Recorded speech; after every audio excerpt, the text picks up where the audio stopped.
Karena apa? Karena kita hidup sejatinya dengan diri kita. Kita mau bahagia, mau tidak bahagia, mau netral, mau tidak netral, itu semua tergantung diri kita. Jadi, ya kita harus paham benar apa yang kita pakai hidup ini, yaitu tubuh. Apa yang kita pakai sebagai sarana untuk menjalani kehidupan ini, yaitu tubuh dan diri kita. Kalau ngomong tubuh dan diri tentu sudah inilah ya, sudah paham karena udah kita bahas berkali-kali diri itu apa, tubuh itu apa, sudah paham. Nah, sekarang kita akan mencoba memperhatikan sesuatu yang menurut Kang J tadi hampir tidak ada orang yang belum pernah mengalaminya, yang namanya kita sering sebut sakit hati. Sakit hati itu sebenarnya kejadian apa sih, gitu kan? Sakit hati ya dari dua kata, sakit dan hati. Kalau sakit mah udah jelas lah ya, kita udah paham semua maknanya. Tapi hati itu apa sih? Apakah hati itu liver? Tentu bukan. Hati itu adalah menggambarkan sesuatu yang bisa memproses yang berkaitan dengan rasa. Prosesor rasa ya ada di otak juga. Cuman di otak itu banyak babnya. Ada yang pikiran juga di otak, perasaan juga ya di otak. Cuman berbeda teknis dan mekanisme terbentuknya saja. Kalau pikiran itu hasil dari berpikir. Berpikir adalah di saat otak kita mengolah data dengan mesin yang namanya logika. Itu namanya berpikir. Tapi pada saat otak kita mengolah data dan kemudian data itu disandingkan dengan ego, itu hasilnya akan rasa. Begitu. Nah, kalau kita ngomong ego, tentu kita sudah paham ya bahwa ego itu bukan nafsu, bukan, beda lagi gitu. Jadi sudah saya tidak perlu ulang-ulang lagi lah bahwa ego itu apa dan seterusnya. Nah, tapi begini, pada saat kita menerima sebuah data itu macam-macam bentuknya ya, bisa omongan orang, bisa informasi, bisa perilaku seseorang, bisa apapun lah yang dari luar tubuh kita. Itu diterima oleh otak kita sebagai data. Nah, data itu akan langsung diproses oleh otak kita dan disandingkan dengan dua hal. Pertama, disandingkan atau diolah dengan logika atau yang namanya berpikir. Tapi yang kedua juga diolah dengan disandingkan dengan ego dan doktrin yang hasilnya rasa. Biasanya bagi orang-orang itu sangat tergantung dari pola yang dibangunnya, pola yang dipelajarinya. Kalau ada orang yang polanya logis, lebih cenderung kepada logis, maka data itu akan diolah secara logis dulu. Gitu. Baru kemudian mungkin diolah secara ego dan doktrin. Tapi ada orang-orang, ya terutama orang kita ya, orang timur, orang Indonesia mungkin gitu ya, pada umumnya itu biasanya lebih kepada perasaan dulu, disandingkan dengan ego dan doktrin dulu, sebelum dibahas oleh logika. Jadi yang timbul sebagai reaksi awal biasanya rasa. Suka tidak suka, senang tidak senang, cocok nggak cocok, setuju nggak setuju gitu ya. Padahal setuju itu bahasan logika, tapi di Indonesia setuju itu bisa bahasa. Oke, prosesnya bagaimana sih? Prosesnya begini. Semua rasa prosesnya begini. Pada saat kita menerima data itu anggap aja omongan orang. Omongan orang anggap saja bla bla. Nah, data itu diterima oleh otak. Kemudian di otak dihubungkan dengan doktrinnya. Bahwa kalau disebut anjing misalkan gitu ya.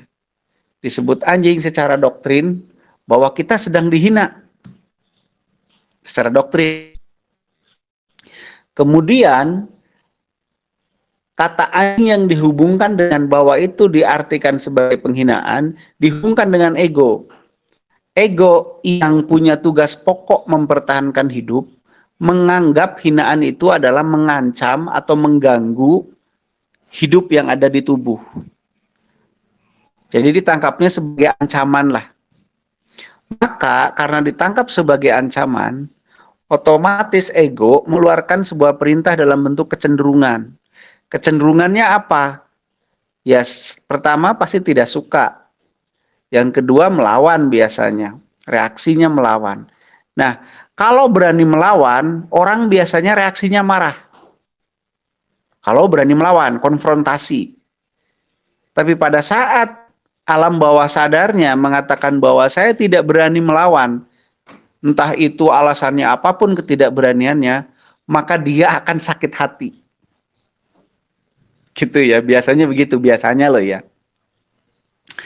Kalau pada saat ego memahami secara doktrin bahwa data yang dia tangkap, ya misalkan omongan orang kepadanya, itu dianggap mengganggu unsur hidupnya, atau dalam kata lain dianggap ancaman, maka ego akan bereaksi dengan mengeluarkan kecenderungan.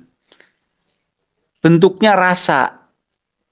Rasanya apa? Ya tidak suka tentu.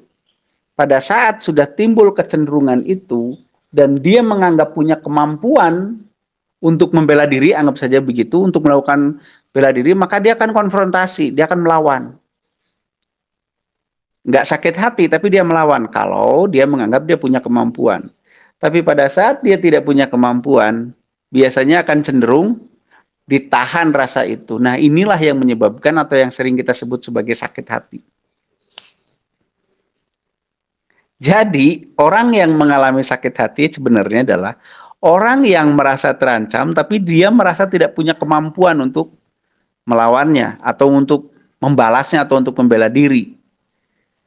Entah itu karena malas ribut lah, entah nggak punya kemampuan karena bisi eleh, gelut, eleh naon, akhirnya dia memilih nggak mau, tidak membela diri, tapi yang terjadi dia tersakiti jiwanya, sakit hatinya gitu ya.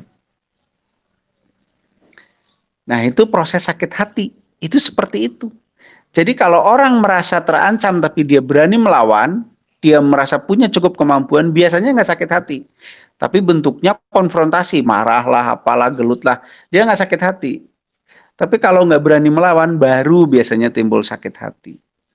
Nah, tapi kalau hal itu disangkutkan dengan konteks gerak kejiwaan, maka kita akan bahas apa itu jiwa dulu. Atau batin dulu, maaf ya. Kalau itu konteksnya adalah gerak batin, maka kita harus bahas batin itu apa. Batin di dalam manusia terdiri dari dua unsur besar, yaitu pikiran dan perasaan.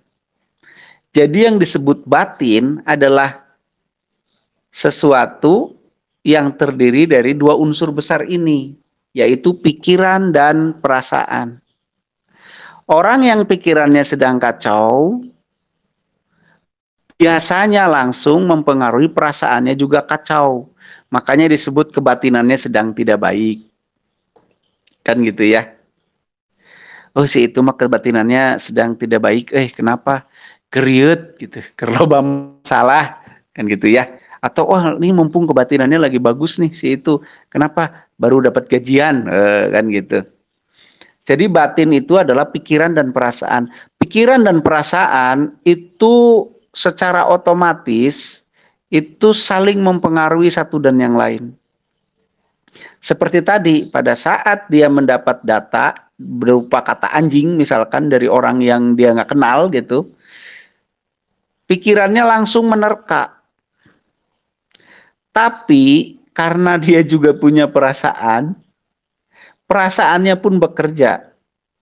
Biasanya di orang kita yang terbiasa lebih mengedepankan perasaan, maka mekanisme perasaan dulu yang bekerja lebih cepat daripada mekanisme berpikir. Mekanisme perasaan seperti yang saya tadi bilang adalah di mana data disandingkan dengan doktrin dan ego. Maka lahirlah kecenderungan. Suka, tidak suka, menolak, setuju, dan seterusnya gitu. Sedangkan pikiran adalah hasil dari data yang disandingkan dengan akal. Dengan logika, maaf, bukan dengan akal. Salah, kalau akal nanti beda lagi. Nah, jadi secara kebatinan, manusia itu bekerja si batin manusia itu bekerja melalui beberapa tahap. Pertama pasti yang namanya penerimaan data. Penerimaan data nggak bisa dikamuflasekan. Data apa aja kita terima. Baik itu berbentuk verbal, visual, frekuensi, atau apa saja kita terima. Nah, data itu nanti akan disandingkan dengan dua unsur besar kebatinan kita, yaitu pikiran dan perasaan. Nah, tinggal kecenderungannya kan kita dibangun selama ini kebiasaannya itu memakai alat yang mana dulu? Perasaan dulu atau pikiran dulu? Nah, di orang kita biasanya perasaan dulu yang main. Maka belum juga dibahas secara logika, benar, salah, baik, buruk, niat, dan seterusnya, tujuan, dan seterusnya, kita udah sakit hati duluan gitu. Udah tersinggung duluan. Atau sudah suka nggak suka duluan, dan seterusnya. Rasa tidak suka yang tidak diikuti dengan kemampuan membela diri, jatuhnya sakit hati, atau dendam, atau apa nanti ujung-ujungnya. Tapi semua itu penyakit batin. Penyakit batin artinya batin yang secara kesimpulan dari seseorang itu menyimpulkan bahwa data yang diterima itu mengandung ancaman. Kok ancaman sih? Iya, karena ego itu hanya tahu ancaman atau tidak ancaman. Begitu ya. Nah, terus lantas bagaimana biar kita bisa bahagia? Bahagia teh naon sih gitu kan? Bahagia itu adalah kondisi di mana kejiwaan kita, yaitu pikiran dan perasaan kita, netral. Pikiran yang netral itu bagaimana? Pikiran yang bisa mengolah data sampai lahir kemakluman. Maklum itu apa? Maklum adalah memahami kenapa sesuatu bisa terjadi. Jadi maklum itu belum tentu membenarkan. Tapi maklum adalah di mana kita bisa memahami segala sesuatu itu bisa terjadi, rangkaian-rangkaiannya, sebab akibatnya, itu maklum. Jadi maklum tidak selalu berujung membenarkan, mengiyakan, menyetujui, belum tentu. Maklum itu adalah di mana kita secara logika bisa memahami atau mengerti rangkaian sebab akibat sesuatu terjadi. Itu maklum. Bahagia itu pada saat pikiran kita dan perasaan kita bisa netral. Pikiran netral adalah pada saat dia bisa melahirkan kemakluman, sehingga apapun yang ada akan dinilai secara wajar atau dilihat wajar. Kenapa orang bisa mengatakan, oh wajar sih itu begitu-begitu? Itu karena dia bisa memahami proses sebab terjadinya, kenapa bisa sampai begitu. Kan gitu. Kalau ketemu semua unsurnya, sambungan-sambungannya, kemudian dia mengatakan wajar sih begini, wajar kebakaran karena begini, begini, begini, begini. Wajar ada pemerkosaan karena begitu. Nah gitu ya. Jadi yang disebut kewajaran, logika kita, pikiran kita menemukan kewajaran itu pada saat kita bisa memahami kenapa sesuatu itu bisa terjadi. Itulah kemakluman. Saat kita melihat sesuatu sampai taraf kewajaran. Dan segala sesuatu wajar. Kenapa segala sesuatu wajar? Karena segala sesuatu bisa terjadi, tentu ada rangkaian sebab akibatnya.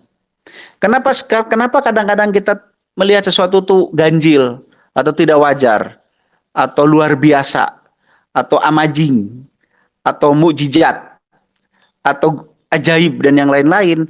Karena kita belum mengetahui sebab yang bisa mengakibatkan hal yang terjadi. Kayak kita nonton sulap lah. Wow, amazing. Itu kenapa bisa begini, bisa begitu. Setelah dibongkar triknya, oh wajar kayak gini karena begini. Nah, kalau logika kita sudah melihat segala sesuatu sampai titik wajar, itulah kenetralan atau kebahagiaan berpikir, kenetralan dalam pikiran. Tapi rasa yang netral itu yang seperti apa? Ingat ya, batin kita kan dua hal, itu pikiran. Terus perasaan bagaimana? Perasaan yang netral adalah di mana tidak ada satu rasa pun yang menonjol dibanding rasa yang lain. Jadi ego kita tidak menemukan ancaman, tidak menemukan ancaman. Nah, ini perlu kecerdasan yang luar biasa. Karena orang yang tidak menemukan, orang yang tidak melihat ancaman, dia akan terlena, dia akan tidak waspada. Tapi orang yang terlalu melihat segalanya ancaman, itu juga jadi senewen. Orang yang naik motor santai mau naon, nah tidak waspada, ya bisa malah jadi celaka. Padahal apapun bisa mengancam diri kita, bisa membuat kita tidak netral, bisa membuat kita apa-apa gitu-gitulah. Gitu ya. Jadi kewaspadaan mah tetap, karena segala sesuatu juga bisa menjadi ancaman. Tapi tidak juga kemudian menganggap sesuatu itu ancaman. Lah kumaha? Ongkoh harus harus menganggap sesuatu ancaman, tapi nggak boleh menganggap sesuatu jadi ancaman. Gimana sih? Yaitulah tidak boleh ada sesuatu yang dominan. Semuanya harus ada, tapi tidak boleh ada sesuatu yang dominan. Itu netral dalam berperasaan. Andai kata pikiran dan perasaan kita sudah netral, kita akan asik-asik aja, B aja gitu. Biasa aja gitu. Nah, kondisi biasa aja itulah yang kita namai bahagia. Biasa aja gitu. Senang enggak senang juga enggak gitu. Ya biasa aja. Nah, gitu. Nah, jadi batin, sekali lagi, batin itu pola geraknya sangat sederhana. Karena batin hanya memakai 2 prosesor dalam mengelola data yang didapat. Satu prosesor yang namanya pikiran atau logika. Satu lagi prosesor yang namanya perasaan, di mana perasaan itu bekerja mengelola data melalui doktrin dan ego. Nah, kalau kita bisa menyadari 2 hal ini, betul-betul bisa mengontrol dan menyadari 2 hal ini, maka kita akan bisa B aja ke sananya.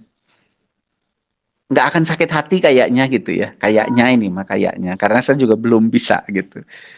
Akan terbebas dari sakit hati, sakit apalagi ya, penyakit-penyakit hati lah pokoknya.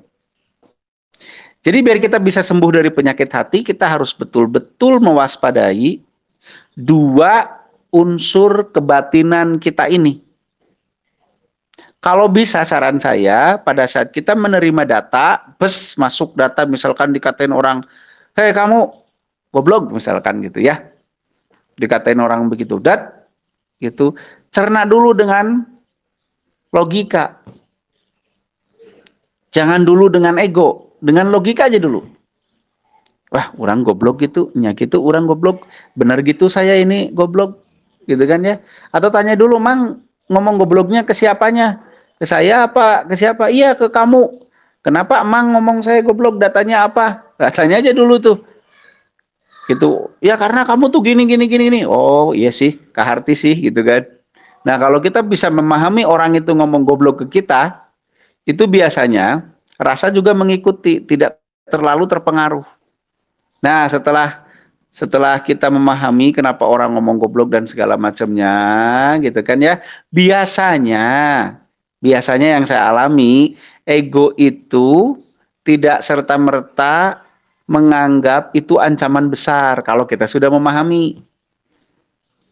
Karena ego tidak menganggap itu sebuah ancaman besar, maka kecenderungan yang ditimbulkan pun tidak besar untuk membela diri. Gitu kan? Karena memahami, sih, bener oge, misalkan gitu kan. Akhirnya apa yang terjadi? Ya, kita nggak begitu kecenderungan yang dilahirkan oleh ego itu nggak begitu mengejolak, bahkan mungkin tidak ada gitu. Akhirnya kita terbebas dari yang namanya sakit hati, marah, dengki, dan seterusnya. Kalau kita kebiasaannya mengedepankan logika dulu. Tapi karena masyarakat kita memang ya lebih besarnya mengajarkan untuk mengedepankan perasaan, ya itu jadi PR buat kita memang untuk dirubah. Karena jadi mudah sakit hati, mudah tersinggung, mudah suka, akhirnya mudah dihipnotis, mudah tertipu kan, mudah dibohongin orang ya karena yang main rasa dulu gitu. Misalkan Ada kabar nih anak bapak ketabrak gini, wah tegang langsung pikiran perasaannya langsung main ini, akhirnya nggak waspada, logikanya akhirnya ketipu. Nah, kalau kita memahami dua gerak ini secara baik, ya memahami gerak pikiran, gerak akal, gerak logika, dan kita juga memahami gerak perasaan kita, selanjutnya kita perhatikan terus-menerus kedua hal ini. Terutama pada saat kita menerima data yang tidak biasa. Perhatikan benar-benar bagaimana pekerjaan pikiran dan perasaan kita. Perhatikan. Gitu. Nah, disitulah kita bisa mengendalikan. Makanya kemudian almarhum Kang Diki mengatakan turunkan ego, maklumi orang lain. Nah, prosesnya kurang lebih seperti itu. Karena ego akan naik apabila dia mendapat ancaman, merasa mendapat ancaman. Maka untuk bisa menurunkan ego, ancamanlah yang harus kita kenali. Benarkah itu ancaman atau hanya secara doktrin dianggap ancaman? Gitu ya. Nanti akan ada yang namanya harga diri, harga naon segala macam gitu. Itu juga doktrin aja sih, harga diri mah sebenarnya mah yang entahlah kayak apa bentuknya. Itu mah hanya doktrin aja. Nah, jadi intinya mari kita belajar memahami bahwa batin kita itu sebenarnya sangat sederhana polanya. Ya, polanya hanya terdiri dari 3 unsur. Logika, ego, doktrin. Dah, yang saya sebut doktrin itu bukan berarti agama aja ya. Apapun yang diajarkan dari mulai kecil, yang ditanamkan sebagai kebenaran, dari mulai kecil sampai sekarang, baik oleh orang tua, masyarakat, teman, dan seterusnya. Nah, jadi batin kita bekerja 3 ini yang mempengaruhinya. Logika, ego, dan doktrin atau kebiasaan atau kebenaran yang sudah ditanamkan. Nah, kalau begitu akal lagi. Logika gimana? Bisa dilatih nggak? Bisa. Logika itu bisa ditambah dengan cara menambah pengetahuan, pengalaman, dan yang lain-lain. Kalau ego udah paten segitu-gitunya. Nah, doktrin ini yang harus kita rubah juga. Misalkan doktrin-doktrin tentang yang namanya kehormatan, ancaman, harga diri, dan itu harus kita teliti lagi. Apakah doktrin itu efektif membuat kita bahagia atau justru menjerumuskan kita kepada ketidakbahagiaan, ketidaktenangan, dan seterusnya. Karena mudah tersinggung akhirnya gara-gara doktrin tersebut. Gitu kan? Nah, mari kita selidiki ulang nih dengan cara menyadari, kita sadari lagi di dalam diri kita. Gitu loh, benarkah kita harus pertahankan doktrin ini, kebenaran yang sudah ada ini, atau perlu kita kurangi, atau perlu kita buang sekalian gitu, atau bagaimana? Karena itu akan sangat mempengaruhi kepada gerak batin kita nanti. Misal contoh, di orang Indonesia mungkin meludah di depan orang mungkin kurang begitu sopan. Tapi mungkin di doktrin orang lain di luar negeri atau di mana itu hal yang biasa. Gitu kan? Nah, itu kan akan memicu ego nantinya. Kalau kita menganggap wah tengah hargaan saya ya, nyiduhan hareupeun panon gitu kan. Meludah di depan mata saya tidak menghormati saya ini. Akhirnya dianggap ancaman. Ya akhirnya ego mengeluarkan kecenderungan untuk membela diri. Kalau berani ngomong, nggak berani sakit hati akhirnya. Tapi kalau ada doktrin lain yang mengatakan meludah di depan mata kita bukan apa-apa, ya biasa aja, egonya tidak menganggap ada ancaman. Maka rasanya juga nggak akan gimana-gimana. Nah, sesederhana itu sebenarnya gerak batin kita. Sangat sederhana. Cuman karena kita jarang memperhatikan, akhirnya ya kita nggak mengerti bahwa sesederhana itu. Jadi untuk bahagia mudah, ya nggak mudah juga, cuman sederhana. Gitu. Jadi mungkin nggak kita bahagia? Sangat mungkin. Mungkin nggak kita bisa menghindarkan diri dari sakit hati dan yang lain-lain? Sangat mungkin. Pertanyaannya kalau begitu sakit hati, kecewa, apa segala macam itu sumbernya dari mana? Ya dari diri sendiri. Tidak mungkin ada orang lain bisa melukai hati kita. Tidak mungkin kalau kitanya benar memprosesnya. Jadi segala sesuatu sangat tergantung prosesor yang ada di kitanya. Bukan tergantung dari orang lain. Makanya kalau kita sakit hati, jangan salahin orang lain. Salahin prosesor kita yang memproses, sehingga kita bisa sampai mengalami sakit hati. Begitu, Kang Jai. Cukuplah kali ya untuk memicu atau untuk memantik diskusi malam ini. Kemana di Kang Jai? Ya, ada sangat hadir. Ya, teman-teman, Pak Rocky, mangga barangkali ada yang ingin ditanyakan atau disampaikan. Nggak ada Oh, itu ya. tag-nya. Kang Lilith.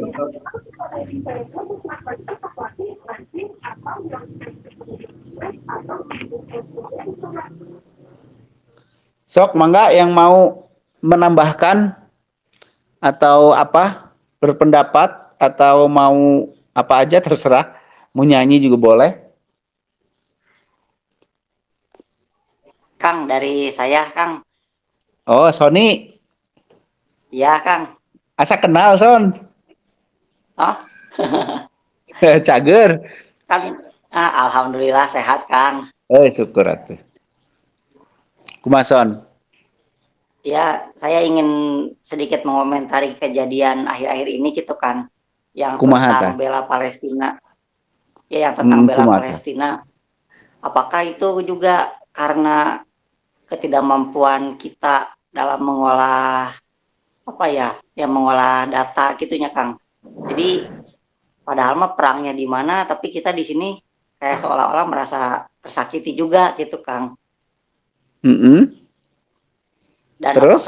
dan yang menurut saya sih itu juga seperti salah satu ego yang ditanamkan gitu, Kang.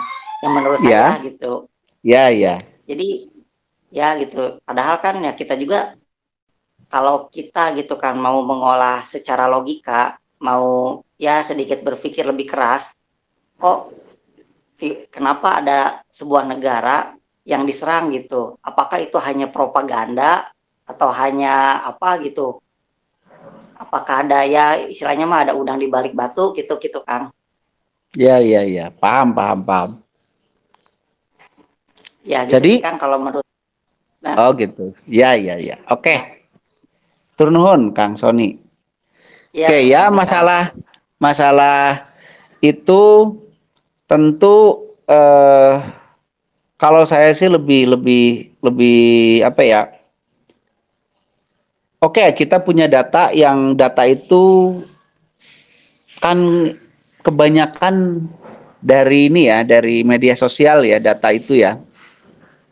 Ya memang kita harus olah. Pertama cobalah olah itu jangan rasa dulu. Olah itu logika dulu. Kalau memang kemudian kita ingin membantunya dengan cara apa yang logis, yang kena tepat sasaran dan seterusnya gitu ya. Tapi saya kurang sependapat kalau yang digembor-gemborkan kemudian bukan bantuannya tapi malah kebenciannya. Itu artinya yang diolah kan lewat rasa ya. Maaf ya, dengan segala hormat. Misalkan ada gerakan-gerakan yang mengajarkan kebencian di sekolah-sekolah, bahkan sampai TK-TK gitu ya, anak-anak TK diajarkan kebencian. Itu artinya kan kita mengajarkan anak-anak kita atau mengajarkan diri kita untuk mengolah data itu lebih mengedepankan perasaan. Bukan mengedepankan logika. Gitu. Padahal perang dimanapun ya sama aja. Artinya yang namanya perang kan dilakukan oleh dua orang ya. Kalau perang sendirian ya bukan perang namanya kali ya. Nah berarti kan ya tentu ada sebab akibat, kita nggak tahu gitu. Saya yang nggak tahu ya. Sebab akibat sebenarnya kayak apa kan harus diteliti, disampaikan. Kalau emang betul kita mau bahas sebab perangnya apa dan seterusnya. Tapi yang saya lihat selama ini sih lebih gencar propaganda kebenciannya gitu. Jadi menurut saya memang ya mari kita belajar untuk lebih mengedepankan gerak batin kita itu, lebih mengedepankan secara akal dulu, secara logika dulu gitu. Begitu. Sony, thank you banget itu obrolannya ya.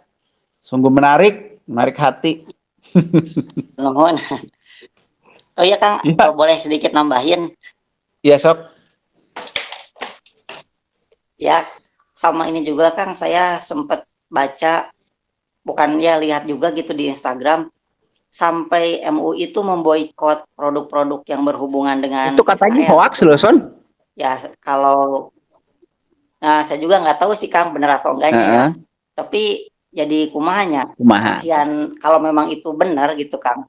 Kasihan oke gitu sama orang-orang yang kerja di sana Di gitu. sana teh di mana, Mereka jadi Son? seolah-olah menutup pintu, ya kayak Oh, misalnya di apa pabrik-pabrik itu yang gitu. kerjasama dengan Oh ya iya. gitu maksudnya Iya, Kang. iya, iya. Ya jadi kan kalau kita ya yang kayak tadi Akang bilang, kalau kita tidak mengedepankan logika, ya seolah-olah kita nutup pintu rezeki batur gitu gitu Kang. Oh gitu. Ya Pantona itu sih ditutupnya ke kalau itu Sony. benar gitu Kang.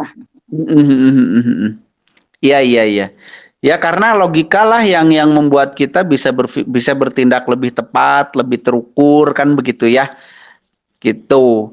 Jadi saya sih dukung semua tindakan semua orang lah, asal semuanya itu konstruktif untuk terjadi perdamaian.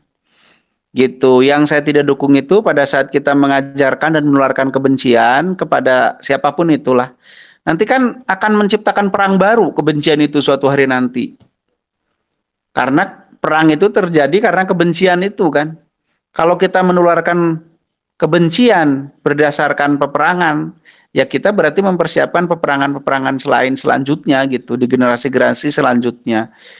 Jadi saya mendukung semua apa ya, semua perilaku kita, tapi saya lebih mendukung perilaku-perilaku yang nanti ujung-ujungnya perdamaian. Kalau mau perdamaian, ya akal sehat harus dikedepankan biar orang-orang bisa belajar dari kejadian ini. Kan perang tuh kayak gitu nggak ada bagus-bagusnya, hasilnya juga siapapun yang menang, siapapun yang kalah tetap banyak korban gitu. Masa mau diterus-terusin kan gitu kan. Makanya saya lebih menolak orang-orang yang mentransferkan kebencian karena kebencian itu yang akan melahirkan perang berikutnya. Gitu kali ya Son ya. Ya Kang. Yuk yang lain silakan. Assalamualaikum. Waalaikumsalam. Wilujeng wengi Kang Rocky. Wilujeng. Iya Kang menawi teh kumaha membedakan antara Punten bisa pakai bahasa Indonesia soalnya ada yang di luar pulau. maaf. Bagaimana membedakan antara doktrin dengan ajaran gitu kan. Kita kadang-kadang mungkin saya keseleo antara apalagi dengan dihubungkan dengan ajaran agama gitu kan. Nah, terus kan kebanyakan juga tidak jarang orang itu bukan tidak jarang tidak mudah orang tidak terbiasa dengan logika gitu kan, dengan logika karena itu juga terpengaruh oleh doktrin ajaran mitos atau apalah adat istiadat gitu kan. Iya. Mohon. Jadi apa bedanya doktrin dan ajaran gitu ya? Ajaran itu bisa menjadi doktrin karena doktrin adalah sesuatu yang ditanamkan sebagai kebenaran mutlak. Itu doktrin. Jadi isinya bisa ajaran, bisa budaya, bisa adat, bisa pendapat, bisa kesepakatan, bisa juga agama yang dipaksakan untuk diakui sebagai kebenaran, itulah doktrin. Begitu. Jadi bedanya antara doktrin dan ajaran yaitu adalah ajaran atau apapun yang dipaksakan sebagai kebenaran. Nah, itulah doktrin. Tapi kalau ajaran tidak dipaksakan sebagai kebenaran, jadinya sok terserah mau setuju silahkan, enggak juga enggak apa-apa, ya itu bukan doktrin gitu. Tapi kalau kamu harus meyakini ini sebagai kebenaran, kalau kamu enggak meyakini ini maka kamu salah. Nah, itu doktrin. Begitu, Kang. Kurang lebihnya lah. Gitu. Jadi kalau doktrin berkait agama, dogma kan. Doktrin agama gitu. Nanti ada doktrin budaya, ada doktrin kesepakatan mungkin gitu kan. Ada doktrin apalagi doktrin kesehatan, ada doktrin apa gitu. Jadi sesuatu hal-hal yang dipaksakan untuk diyakini sebagai kebenaran. Itu doktrin gitu. Ya, di kalangan agamawan kan pasti menjadi perdebatan itu kan, apalagi pakai ngeluarin dalil, ngeluarin apa, Iya. terusnya gitu. Gitu. Kumaha tuh. Memang ya, apalagi agama kan ya harus diyakini sebagai kebenaran, makanya ya bisa disebut doktrin juga gitu. Begitu. Tapi kan ya begitulah. Jangan suka mendoktrin. Kita perlu menyampaikan, oh ini menurut saya yang benar ini, tapi terserah Anda loh ya, mau percaya, mau enggak, mau setuju, mau enggak, sok diolah lagi. Nah itu kita tidak mendoktrin, tapi kalau awas ya, jangan beda pendapat sama saya, ini yang benar nih, yang lain salah semua, nah itu doktrin. Berarti kita sedang mendoktrin gitu. Ke anak aja misalkan, harus begini, kalau nggak begini kamu salah, itu mendoktrin. Tapi kalau menurut saya begini, gini, nah selanjutnya terserah kamu sok ya gitu. Nah itu tidak mendoktrin. Begitu Kang lah bedanya. Gitu. Ya, yang lain berkait gerak batin mudah kok. Mulai sekarang berarti yang ikut diskusi ini sudah memahami kebatinan sendiri dan akhirnya bisa membuat hatinya bahagia. Batinnya bahagia, batinnya kondusif. Gitu. Enggak, silahkan. Barangkali yang lain masih ada waktu sekitar 45 menit lagi sampai jam 9. Jadi nggak ada istilah sakit hati lagi ya dari sekarang ya, karena sudah tahu tuh proses sakit hati. Kalau sudah tahu proses sakit hati, kita bisa menghindarinya. Gitu.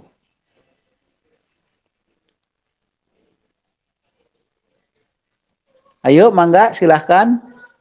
Kalau enggak ada pertanyaan enggak di itu Kang Jay? Di yang tertulis? Ya, sebentar saya cek dulu Kang ya. Iya, boleh kok kalau seandainya yang malu ngomong, boleh ditulis saja pertanyaannya di pertanyaan. Silahkan ditulis saja. Nah, ini Kang ada pertanyaan Kang dari Kang Febri. Sok gimana? Apa yang sebenarnya terjadi saat perasaan orang lain tersakiti? Apakah benar-benar karena kita menyakitinya atau karena dia tidak tepat menyikapinya? Begitu. Nah itu karena tidak tepat menyikapinya, jadi menyikapinya nggak dengan logika dulu, tapi langsung dengan perasaan. Akhirnya ya sangat tergantung doktrinnya. Gitu. Kayak tadi misalkan ada orang ngomong,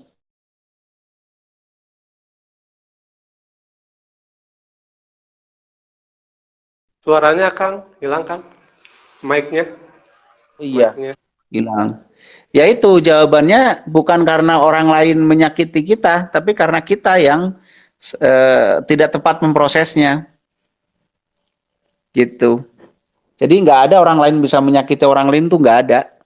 Yang ada dirinya menyakiti dirinya sendiri. Gitu.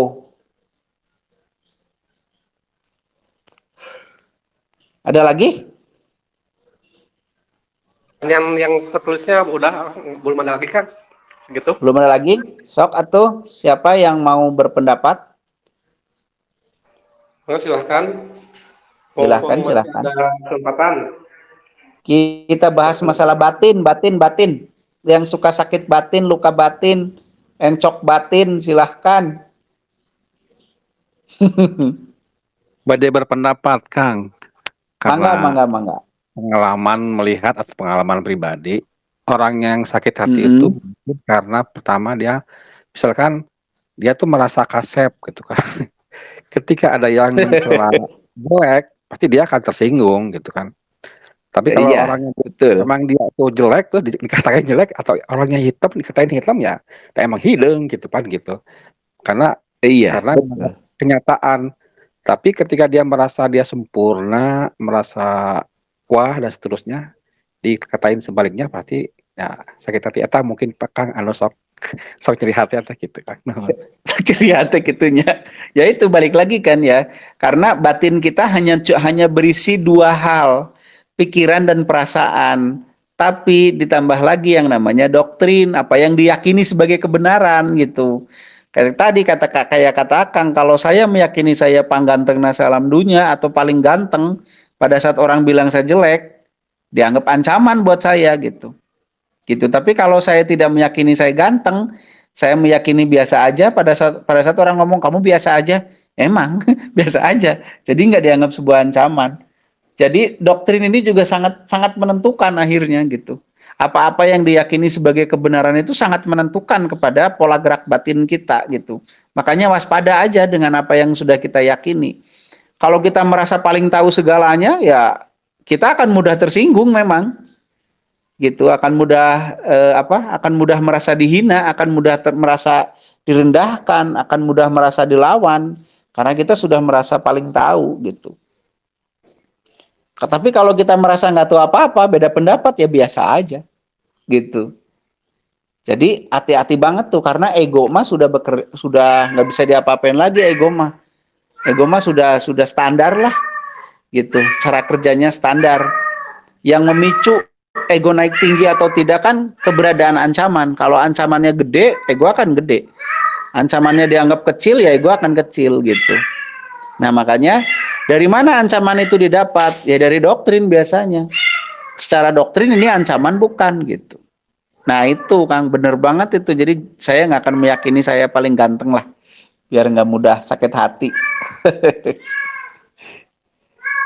Gitu. Ayo silahkan yang lain. Teh Andriani ini udah nggak pernah ngomong. Halo. Halo. Halo. Ya, halo. Assalamualaikum, Sampurna. Waalaikumsalam. Gimana, Mang Doni? Oh, baik. Nah, tunggu Bang. Itu Bang pula. Tunggu Kang ya, tunggu bentar ya. Mau kemana nih? Silahkan yang lain dulu, saya tunggu Kang Doni barangkali. Tanya Kang, saya aja dulu. Ya, Mangga silakan. Ini Kang mau nanya ini ya, bagaimana cara menyikapi orang lain yang sakit hati kepada kita itu? Apakah kita harus menyuekannya atau meminta maaf ke dia atau gimana Kang? Bagaimana menyikapi orang lain yang sakit hati gitu ya? Kalau kata saya tergantung situasinya sih. Misalnya begini. Tapi menurut saya yang paling pertama yang harus kita sikapi adalah kondisi kebatinan kita dengan mengetahui orang sakit hati kepada kita. Biasanya kalau kita mengetahui orang ada yang sakit hati pada kita, kita juga suka terganggu kebatinannya. Jadi sebelum kita bersikap yang keluar diri, bersikap ke dalam diri dulu, cek dulu, kita terganggu nggak dengan orang itu. Gitu kan? Kalau terganggu, apa ketergangguannya? Wah nggak enak ada orang yang sakit hati sama saya. Ya sudah kalau begitu solusinya apa? Ya saya ingin dia nggak sakit hati lagi. Kalau kayak gitu apa solusinya? Temui, ajak diskusi, kalau perlu minta maaf. Agar apa? Agar kita tidak terganggu, agar kita bisa netral, agar kita bisa kembali tenang, kembali bahagia gitu ya. Jadi itu pertama, lihat ke dalam diri kita mengganggu nggak? Atau kita terganggu nggak dengan orang lain yang sakit hati pada kita? Sama. Yang kedua, kalau masalah diri kita udah beres, baru kita melangkah ke diri orang lain. Masih bisa nggak dia ditolong gitu kan? Cara menolongnya ya mungkin diajak diskusi, kenapa lu sakit hati gitu sama gue gitu kan? Ada masalah apa, ada persoalan apa yang tidak bisa ditangani? Sehingga apa? Nah kalau udah pugu persoalannya, kita bantu akal dia, bukan akal, kita bantu logika dia untuk bekerja. Memahami apa yang terjadi antara kita dan dia. Tapi kan nggak mungkin orangnya emosional dan bla bla bla bla. Kalau diomongin malah saya ditonjok. Kalau kayak gitu ya sudah cuekin aja. Ya jadi ada tahapannya gitu ya. Tahapan pertama tentu diri kita sendiri, cek dulu. Kalau ada sesuatu di diri kita kayak terganggu dengan melihat orang lain sakit hati, ya cari solusinya. Kalau solusinya harus sampai minta maaf, biar kita tenang ya minta maaf aja, nggak masalah. Tapi kalau diskusi atau permintaan maaf itu hanya akan memperunyam masalah gitu misalkan ya, memperunyam persoalan, ya udahlah diikhlaskan saja orang lain sakit hati gitu. Kalau menurutku sih gitu. Karena jangan sampai kita juga malah keruh karena orang lain keruh gitu. Kita jadi nggak bahagia karena orang lain nggak bahagia, kan nggak asik kayak gitu. Tapi yang paling inti sih cek dulu ke dalam diri kita. Ada habis itu cari solusinya. Kalau solusinya harus berdamai ya berdamailah. Kalau solusinya harus minta maaf ya minta maaflah gitu ya. Selanjutnya ya perbaiki situasi kalau mungkin. Kalau nggak memungkinkan ya sudah ikhlaskan saja situasi itu terjadi. Gitulah sederhananya mah. Gitu ya Kang ya, meren. Sok mungkin ada yang mau nambahin. Kan kalau orangnya gak mau diajak diskusi, jadi kayak dianya cuek atau gimana gitu, biarin aja. Cuekin we atuh. Cuekin deh. Gak usah rudet. Ya. Ya, biarin aja. Hormati pilihan orang gitu. Kalau kita udah berusaha berkomunikasi malah nggak mau misalkan gitu ya, ya sudah berarti udah lakum dinukum waliyadin. Pilihanmu untuk pilihanmu, pilihanku untuk pilihanku, kebenaranmu untuk kebenaranmu gitu. Kita hargai kebenaran orang lain gitu. Kalau udah kayak gitu mah gitu. Daripada kitanya yang rudet gitu kan. Ya sudah. Kalau saya sih kayak gitu. Kalau masih bisa saya upayakan, upayakan. Kalau nggak mungkin, ya sudah hormati aja. Gitu Kang lah, nggak usah ruwet lah. Ya. Kang, nuhun. Ya, sami-sami. Yuk, ada lagi yang mau berpendapat atau mau memberikan tambahan? Kenging keneh. Kenging mah enggak tuh. Kumaha cara kita melatih pikiran atau apa ya, otak supaya kita bisa berpikir logis lah, logik gitu kan, karena kan ya, sok disalahkan we teu bener atau teu logis ke kita itu. Kumaha kita melatih atau ada metode apa supaya kita bisa pikiran kita logis gitu kan? Oke. Logika itu kan sebuah metode berpikir yang bisa dipelajari. Logika itu adalah metode berpikir dengan menemukan runut persoalan, runut sebab akibat kejadian, itulah logika. Gitu. Jadi kalau begitu biasakan kita mengolah data atau biasakan kita menyikapi sesuatu itu dengan mengetahui runutnya, runut kejadiannya, itulah logika.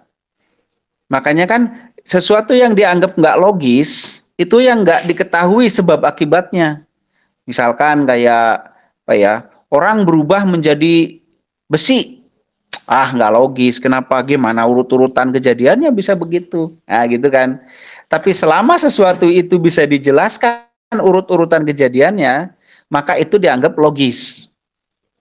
Jadi logika adalah metodologi, adalah cara berpikir di mana kita bisa merunut sebab akibat kejadiannya. Bagaimana cara melatihnya? Ya setiap persoalan, setiap kejadian kita teliti sampai kita tahu sebab musababnya apa bisa sampai terjadi begini. Kalau kita terbiasa berpikir seperti itu, berarti kita terbiasa berpikir logis. Makin terbiasa, logika kita akan makin berkembang. Makin banyak pengetahuan, makin banyak yang diteliti, makin banyak yang diketahui sebab akibatnya, logika kita makin luas. Misal contoh ya.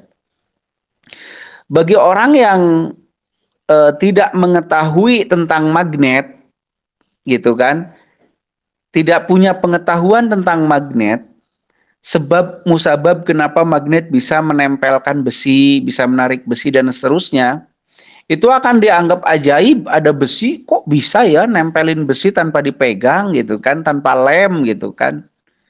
Itu akan dianggap ajaib. Tapi bagi orang yang mengetahui tentang magnet dan sebab akibat yang bisa ditimbulkan berkait magnet itu akan menganggap wajar dan masuk akal gitu kan. Ya masuk akal itu berarti masuk logika. Jadi untuk melatih berpikir logis, Pertama, biasakan kita menyikapi sesuatu itu sampai tahu sebab akibatnya, runut kejadiannya. Itu pertama. Yang kedua, perluas wawasan, perluas pengetahuan. Biar apa? Biar makin banyak yang kita ketahui sebab musababnya, makin luas pula jangkauan logika kita. Terus bagaimana kalau orang lain mengatakan, nggak logis? Berarti dia belum mengetahui sebab akibat apa yang terjadi. Makanya disebut nggak logis oleh dia. Atau nggak masuk akal, berarti akalnya kesempitan. Kenapa sempit? Ya karena dia belum sampai menemukan runtut sebab akibat sesuatu terjadi. Biasanya hal itu terjadi karena seringnya nggak habis pikir, cenah gitu. Aku mah nggak habis pikir, mikir aja nggak sampai habis. Gimana mau mengetahui runut sebab akibatnya, mau mikirnya aja nggak sampai habis kan ya? Baru mikir setengah, udah dikat dikasih kesimpulan. Belum menemukan segala unsurnya sudah main kesimpulan aja, udah main vonis aja, akhirnya nggak pernah habis pikir. Jadi aku mah nggak habis pikir, jeung si eta teh, aku mah nggak habis pikir kenapa ini begini-begini. Ya udah mikirnya nggak pernah sampai habis satu dah. Nah begitu. Jadi mungkin kalau pengalaman saya begitu.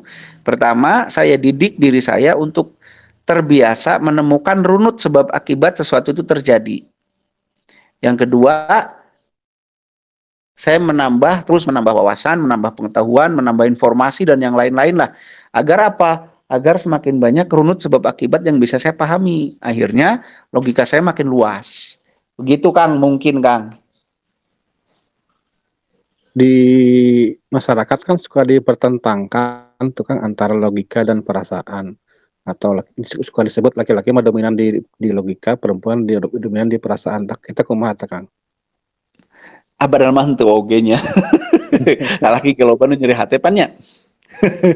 Laki-laki juga banyaknya itu sih memang tergantung masyarakatnya sih biasanya. Padahal mah pikiran dan perasaan itu selalu bekerja saling mempengaruhi satu dan yang lain. Gitu. Itulah yang mengakibatkan ada dimensi kebatinan di manusia. Karena adanya pikiran dan perasaan itu. Nah, masalah mana yang lebih dominan, yaitu kan tergantung pembiasaan. Pembiasaan itu ya mungkin saja tergantung gender juga, tapi apakah semua wanita begitu? Ya contohnya ada Ibu Sri Mulyani yang ahli ekonomi kan nggak boleh pakai perasaan kali ya. Ekonomi mah harus pakai logika, hitung-hitungan dan seterusnya gitu. Jadi ya menurut saya sih itu kalau misalkan laki-laki lebih logis, perempuan lebih berperasaan, itu mungkin dulu gitu ya, dulu mungkin gitu saat memang belum mendapat sentuhan informasi yang seimbang gitu, yang masih betul-betul original wanita dan prianya gitu ya. Original itu maksudnya membawa karakter asli lah gitu. Tapi logika perempuan juga hebat-hebat. Jadi menurutku sih kalau ada di pertentangan begitu, ya nggak tepat juga sih ya. Dipertentangkan logika dan perasaan, apa yang mau dipertentangkan gitu. Cuman yang sering terjadi di masyarakat kita memang doktrinnya memang perasaan dulu yang dikedepankan sebelum logika. Jadi bagusnya gimana? Ya dua-duanya dipakai karena dua-duanya juga potensi untuk membangun sebuah kebenaran yang paripurna. Kasarnya orang pinter juga harus beradab. Gitu kan ya. Kasarnya begitu kan harusnya. Orang jagoan juga dia harus beradab. Adab itu kan urusan rasa, cita rasa gitu kan. Harus sopan. Sopan itu kan cita rasa. Gitu yang diukur rasa. Gitu kan, rasa kesopanan, bukan logika kesopanan, tapi rasa kesopanan. Nah, harusnya dua potensi ini membuat kita utuh. Ya cerdas, ya pinter gitu kan, ya logis, tapi juga beradab. Jadi bukan untuk dipertentangkan, justru untuk dikolaborasikan gitu antara pikiran dan perasaan itu. Cuman kalau bisa tidak kemudian memakai salah satu saja. Gitu. Kalau yang logis doang nggak pakai perasaan. Ya akhirnya bisa saja jadi misalkan kayak pebisnis hitungannya logis doang, ya pengen nyari keuntungan, sekeruk-keruk keuntungan sebanyak-banyaknya, akhirnya berperilaku tidak adil, menindas misalkan gitu kan, akhirnya kan nggak pakai perasaan itu menindas gitu. Tapi kalau perasaan doang yang dipakai, logikanya nggak, ya gitu teh ya nggak bagus juga gitu. Jadi memang dua hal ini harus betul-betul diseimbangkan dan dipakai bersamaan dengan porsi yang tepat sehingga kebatinan kita bagus. Begitu, Kang. Jadi jangan dipertentangkan, biarin aja yang mempertentangkan mah nggak apa-apa sih, hak-hak mereka gitu. Kita mah janganlah. Lagi rame istilah baperan, Kang. Nah iya, baperan kan berarti kan belum udah pakai perasaan kan ya. Gitu. Logikanya nggak dipakai gitu loh. Jangan kayak gitu, nggak bagus. Harus seimbang lah. Harus dipakai dua-duanya. Ditimbang secara logika, ditimbang secara perasaan. Gitu. Jadi nanti lebih cantik gitu ya. Itulah kumaha ngomong nata. Gitu. Jangan baperan, Kang. Gitu. Ada lagi? Mari kita percantik batin kita dengan cara memakai 2 poin itu dengan tepat. Begitu. Sombong juga perasaan loh, bukan logika. Yaitu tadi yang merasa lebih dari segalanya itu kan lahirnya jadi sombong gitu. Enggak, silahkan yang lain. Ada sekitar waktu 15 menit lagi. Silahkan dimanfaatkan. Ya Son, mangga ada Sony tuh. Kang, ya Kang, dari saya deui boleh. Mangga lah, sok. Mumpung yang lain malu kali. Ya, berarti Kang, Rasulullah itu orangnya memang sudah benar sangat-sangat bisa mengolah data ya Kang dengan situasi yang ada gitu. Soalnya kan katanya beliau diludahin juga biasa aja. Bahkan ketika malaikat menawarkan untuk membalikan gunung yang melempari batu ke beliau yang di Thaif, Rasulullah malah bilangnya oh nggak usah gitu Kang. Jadi kesimpulan Sony gimana tuh? Ya, jadi kalau kesimpulan saya mungkin gitu ya Kang, harusnya ketika kita mendengar Rasulullah berita Rasul yang seperti itu, harusnya kita bisa lebih mencerna lagi ya Kang apa yang sebenarnya dilakukan oleh Nabi gitu Kang. Apakah Rasul hanya diam seperti itu saja atau berusaha mencerna, memaklumi orang-orang yang di sekitar situ sehingga bisa timbul perasaan maklum gitu Kang. Iya. Ya maklum kan tidak nongol dengan sendirinya ya, ada prosesnya yang saya bilang tadi. Ya gitu Kang. Maklum itu sampai kita memahami kenapa begitu, akhirnya lihat wajar gitu. Oh yang namanya anjing yang menggonggong, wajar kan? Wajar. Kalau aneh. Yang saya mau pertanyakan kepada Sony itu ini, nggak apa-apa Son, saya baliknya nggak apa-apa? Ya silakan Kang. Kan katanya, saya mau nanya sama Kang Sony nih, kan katanya malaikat itu nggak punya nafsu ya? Iya Kang. Nah, kok malaikat Jibril sampai marah lihat Nabi Muhammad digitu-gituin orang? Katanya malaikat nggak punya nafsu. Gimana tuh? Iya ya Kang. Aneh oge nya rasanya. Kumaha tah? Yang ting lah nyasanya. Ya, bahkan saya juga pernah mendengar Kang, katanya ada malaikat yang dihukum sampai kiamat gara-gara ya turun ke bumi terus dikasih nafsu cenah Kang. Cenah eta ge. Wah, saya belum pernah dengar yang itu, Son. Ya, prinsipnya ginilah, bahwa agar kita bisa mengendalikan yang namanya perasaan, karena pikiran itu sangat berpengaruh terhadap perasaan, maka kita harus belajar logis. Logika kita harus bagus. Logika kita atau berpikir logis adalah pada saat kita berpikir untuk sampai menemukan runut kejadian. Pada saat kita sudah menemukan runut kejadian, maka disitulah kita menemukan kewajaran. Wajar segala sesuatu terjadi karena ada runutnya. Nah, pada saat kita melihat segala sesuatunya sudah wajar, artinya sudah menemukan sebab-sebabnya, maka disitulah kemakluman. Makanya mungkin ya, saya nggak pernah langsung nanya sama Nabi Muhammad sih, jadi nggak tahu-tahu amat. Mungkin waktu itu Nabi menemukan kenapa-kenapanya, kenapa orang sampai begini-begini amat gitu kan. Sampai dia menemukan kewajarannya, sampai dia menemukan kemaklumannya. Akhirnya ya udah wajar lah. Yang namanya wajar akhirnya ego kan tidak meletup ya, karena halnya wajar. Tidak ada ancaman karena dianggap wajar. Gitu. Jadi egonya tidak meletup, akhirnya nggak marah, nggak sakit hati, nggak bete, kayak gitu mungkin ya Son ya. Nabi Muhammad sudah sampai begitu mungkin gitu. Saya nggak pernah ngobrol langsung soalnya. Nanti mudah-mudahan lama-lama Kang Doni Kurniawan bisa ketemu Nabi Muhammad lah. Biar kita dapat info. Kenapa? Ya, diajar lompong sih Nabi Muhammad gitu. Iya, kalau mau belajar maklum ya harus mau berpikir logis, karena hanya logika yang bisa menemukan kewajaran. Gitu. Nah, kalau kita sudah menemukan kewajaran, ego kita tidak akan terpicu karena dianggap tidak ada ancaman. Nah, disitulah ego kita nggak main gitu. Ya, Son. Ya Kang, kurang lebihnya mah gitu. Iya. Nah, Sony ini ahli kimia ya, mau yang bikin apa tentang kimia boleh nanya ke Sony. Yang lain silahkan. Ayo kita ngomong tentang kebatinan, kan masing-masing punya batin. Mari kita ngobrol. Ada pertanyaan? Ada Kang. Ini Kang. Ini ada Kang Juliana, silakan.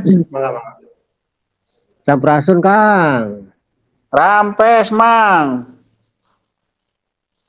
Jadi begini Kang, yang itu perasaan sakit hati kan suka namanya tidak meluap di mulut, cuman ngegerutu dalam hati itu Kang. Terus? Kadang kan kita suka mendoakan yang tidak baik Kang sama orang terus kita. Nah, proses itu Kang untuk meredamnya seperti apa? Terus yang kedua, ketika pengalaman saya gitulah, mendoakannya yang jelek gitu Kang, itu terjadi Kang. Kok bisa seperti itu? Gitu Kang. Jadi mendoakan yang tidak baik lah sama orang tersebut gitu. Sesuatu terjadi kejadian gitu ya. Iya, kejadian. Jadi saya tuh ngerasa siap puas manak gitu. Jadi iya. Ini sorry saya mau nanya. Kang, ini tadi apa pertanyaan pertamanya? Bagaimana biar nggak menggerutu atau bagaimana biar nggak sakit hati? Ya, prosesnya itu seperti apa? Terus cara mengendalikannya juga biar nggak sakit hati lagi lah gitu. Masih ya biar nggak sakit hati ya. Nah, tapi kan kadang ya suka istilahnya apa ya? Ya kayak tadi tuh kalau emosi mendoakan hal yang jelek, malah mendoakan di dalam hati lah gitu, mendoakan gitu, enggak secara lisan gerutu baik tiap. Iya. Nah, saya mau nanya ke Akang pernah menggerutu? Pernah kan ya? Iya itu pengalaman saya gitu. Nah, saya mau nanya, kenapa saat itu memilih menggerutu, enggak memilih langsung disamperin atau langsung diomelin orangnya? Kalau disamperin sama diomelin itu bisa terjadi istilahnya apa, keributan gitu loh Kang. Nah, berarti Akang menganggap diri Akang tidak punya cukup kemampuan untuk langsung melabrak gitu ya, karena daripada ribut dan seterusnya gitu alasannya kan ya. Makanya di dalam hati aja ributnya gitu ya. Jadi kalau kita labrak ada potensi berantem gitu Kang. Kalau berantem malu lah ya. Iyalah, namanya juga berantem secara fisik, istilahnya gimana sih ya? Ya iya, takut kalah lagi ya. Nyeri sih Kang digebuknya. Nah gitu, jadi mending ngegerutu aja gitu ya. Ya udah, coba saya bahas ya Kang ya. Coba saya bahas lagi, oke? Oke, thank you banget nih Kang Juliana. Jadi begini, awalnya tadi kita udah bahas bagaimana sakit hati itu bisa terjadi Karena ya perlu dari cara kita menyikapi persoalan, cara kita menyikapi informasi. Informasi yang masuk seyogianya diolah dulu dengan logika. Nah, tapi karena kita terbiasa mengolah dengan rasa, rasa itu gimana cara mengolahnya? Pas pada saat ada informasi, dihubungkan dengan doktrin, kemudian ego. Akhirnya timbul perasaan. Pada saat timbul perasaan tersinggung atau apa, terus kita tidak berani langsung berekspresi kepada orangnya. Akhirnya apa? Akhirnya ya kita cuman memendam rasa yang tidak suka itu. Akhirnya jadilah yang namanya sakit hati. Nah, kalau biar tidak sakit hati bagaimana? Gitu kan ya. Ya pertama, olahlah itu dengan dulu pahami kenapa orang bisa kenapa dia bisa memfitnah, kenapa dia bisa menghina gitu ya, atau kenapa dia ngomong begitu gitu. Nah, pahami dulu urut-urutannya, jangan-jangan dia sakit hatinya atau keselnya kenapa, marah-marah kenapa dan seterusnya. Kalau kita sudah mengetahui kenapa-kenapanya, sampai level oh wajar dia begitu. Nah, kalau kita sudah sampai menemukan wajar dia begitu, maka ego kita biasanya tidak terpicu terlalu berlebihan. Akhirnya biasanya juga tidak terjadi sakit hati yang berlebihan kalau kita sudah maklum, sudah menemukan kewajarannya. Gitu. Jadi hal pertama yang harus kita lakukan adalah memahami kenapa itu bisa terjadi sampai kita menemukan kewajarannya. Itu hal pertama. Yang kedua yang kalau harus kita lakukan adalah doktrin yang kita punya. Kebenaran yang sudah terlanjur diyakini sebagai kebenaran yang kita punya. Misalkan ada orang kan yang katanya harga dirinya terlalu tinggi, nggak bisa dilirik sedikit juga. Itu kan doktrinnya apakah tetap harus dipertahankan, apa harus diturunkan, apa harus dibuang. Nah itu harus kita perhatikan di diri kita tuh. Gitu. Ada orang-orang yang sensian seperti itu karena dianggapnya harga dirinya terlalu tinggi gitulah, kayak gitu ya. Nah itu doktrin yang paling mendasar.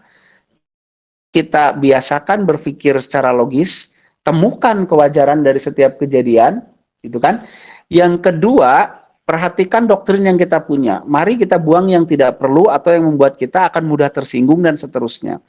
Yang ketiga, yang tidak kalah pentingnya juga, gitu kan ya, adalah pada saat kita punya, misalkan sudah tersinggung, ada gumpalan energi di situ, di diri kita dalam bentuk ketersinggungan,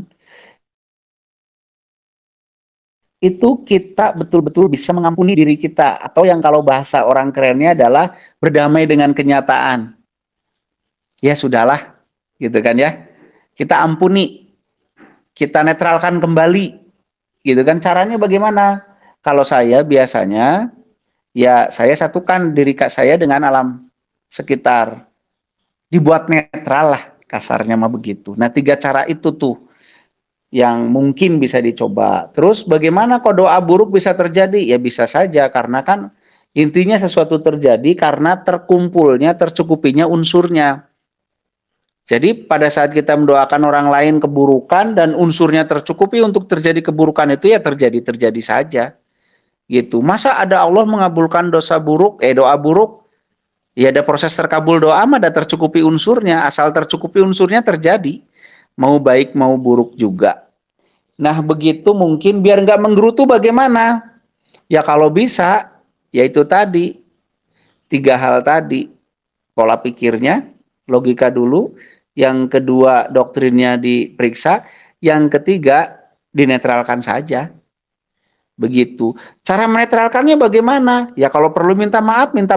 Kalau perlu ngobrol. Plus kita satukan diri kita dengan kesemestaannya. Gitu. Mungkin itu juga. Ya, masih ada? Kang, ini ada pertanyaan. Yang Sok, mangga apa?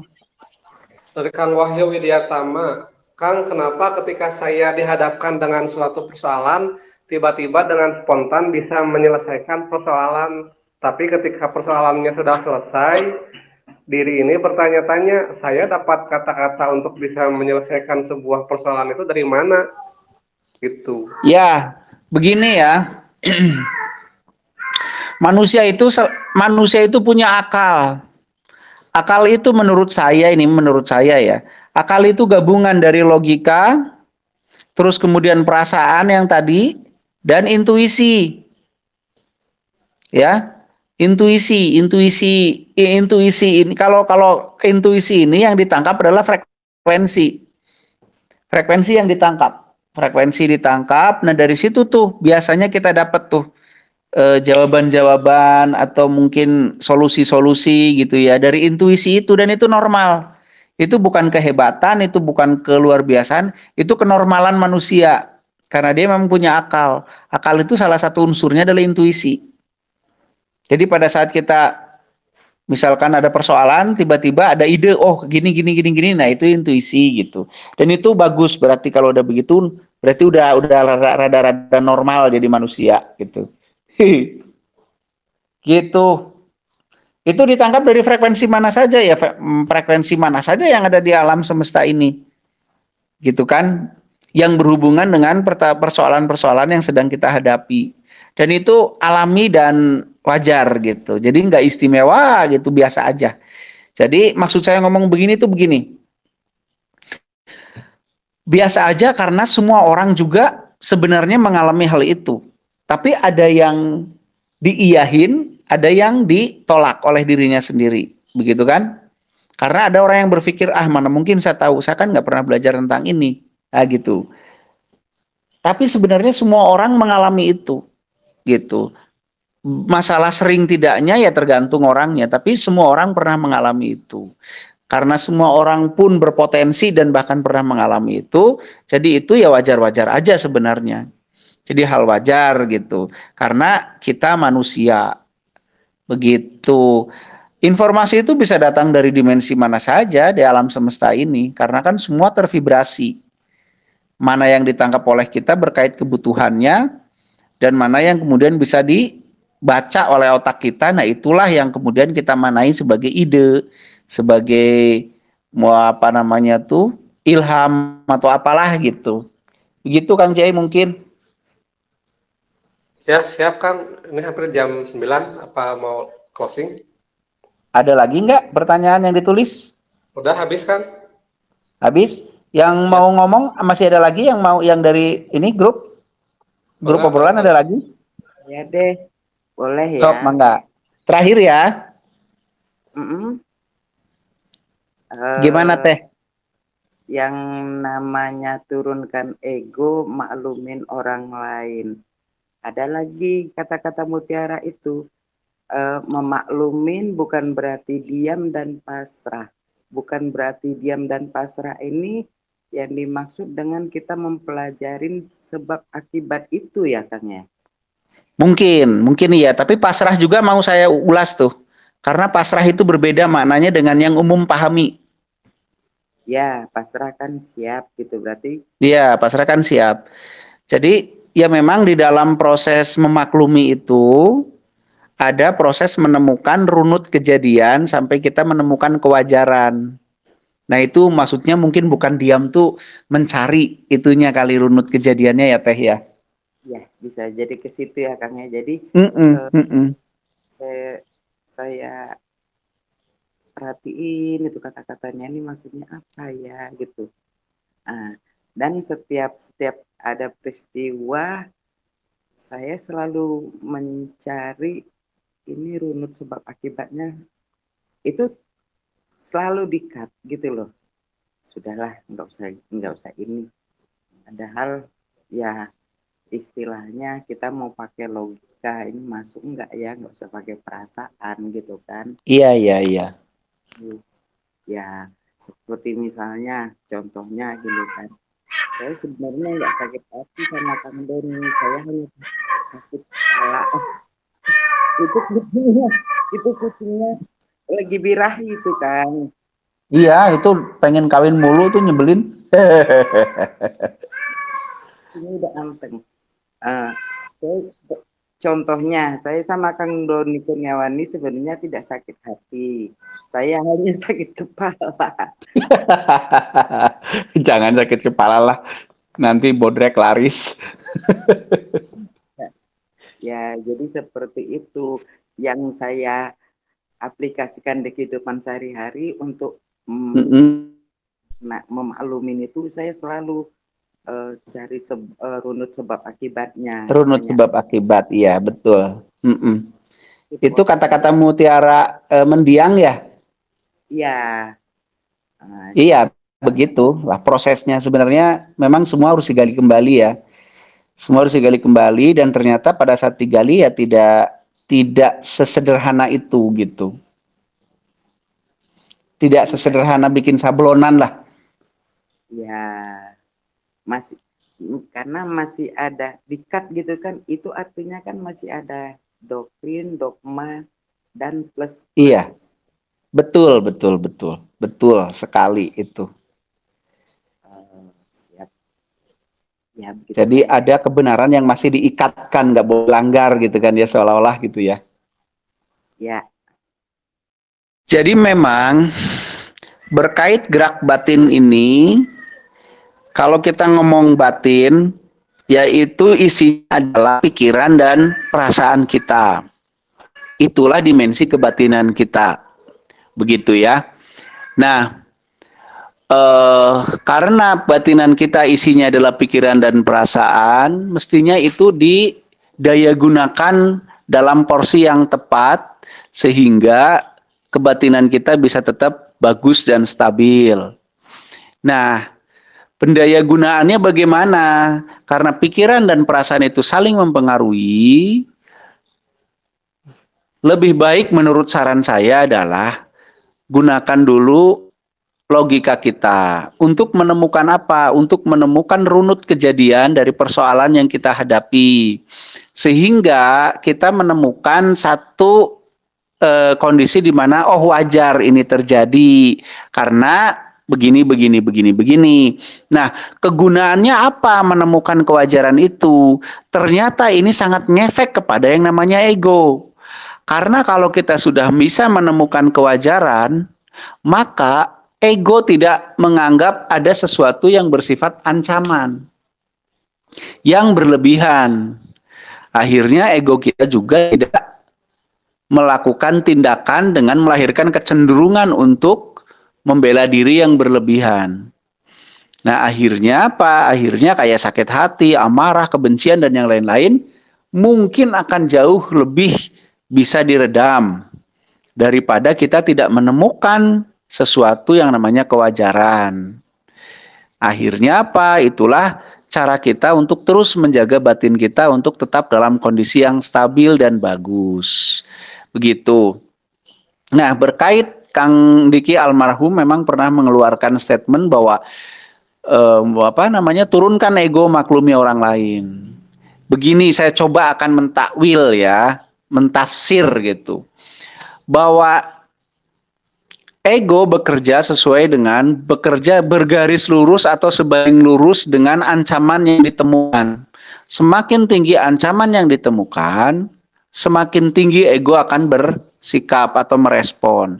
Semakin kecil ancaman yang ditemukan, semakin kecil juga ego akan merespon. Nah, ancaman itu ditemukan di mana? Ancaman itu ditemukan di dalam peristiwa atau kejadian atau persoalan. Nah, bagaimana kita menganalisis itu ancaman apa bukan? Ada dua hal yang mempengaruhi kita menganggap sesuatu itu ancaman apa bukan. Pertama, hitung-hitungan logika. Yang kedua, hitung-hitungan doktrin. Doktrinlah yang mengajarkan pada kita sesuatu itu ancaman apa bukan. Kan gitu ya.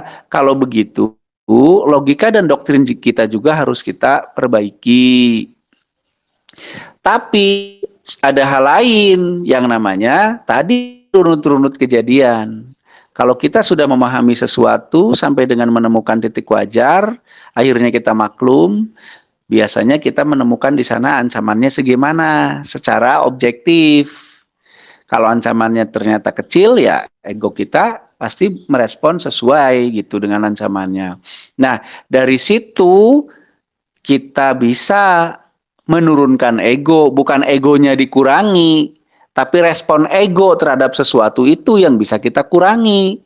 Karena ego itu berkait lurus dengan ancaman yang ditemukan, maka kemampuan kita memahami peristiwa, memahami persoalan, itu menjadi sangat kunci buat ego kita. Karena di situ kita akan menemukan, betulkah itu sebuah ancaman atau bukan.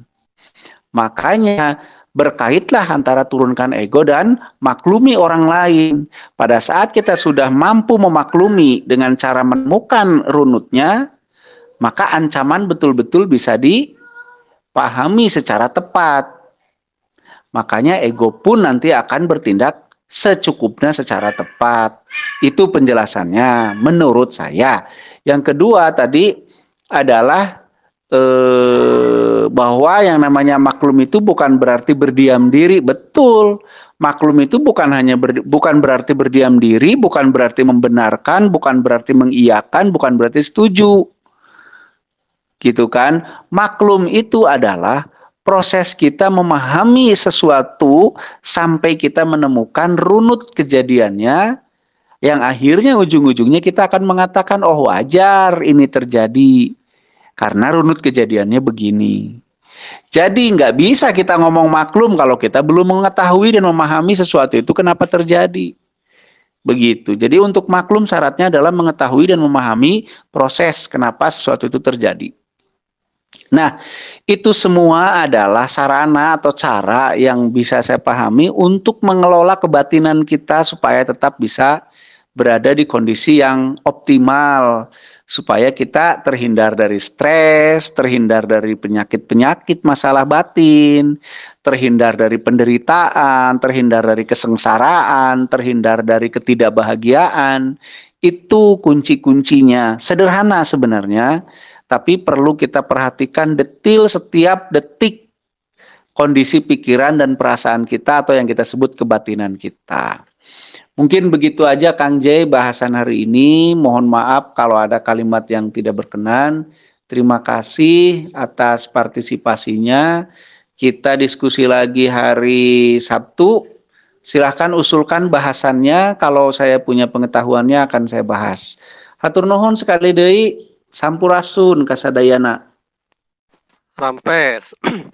Ya, teman kepada Kak Rocky yang sudah menyampaikan materi yang sangat luar biasa pada malam ini. Semoga dapat ditangkap maksud dan inti dari diskusi tersebut begitu, sehingga kita bisa memahami apa sih sakit hati, dari mana asalnya, bagaimana pemicunya, dan bagaimana mengendalikannya begitu, dan bagaimana menghadapinya lah begitu. Nah, seperti yang tadi sebelum closing kan berbicara tadi ada kata mutiara dari Kang Diki itu perihal turunkan ego, maklumi orang lain kan. Nah mungkin kalau sudah memahami itu secara lebih mendalam ya mungkin kita bisa terbebas dari yang namanya sakit hati. Begitu, oke.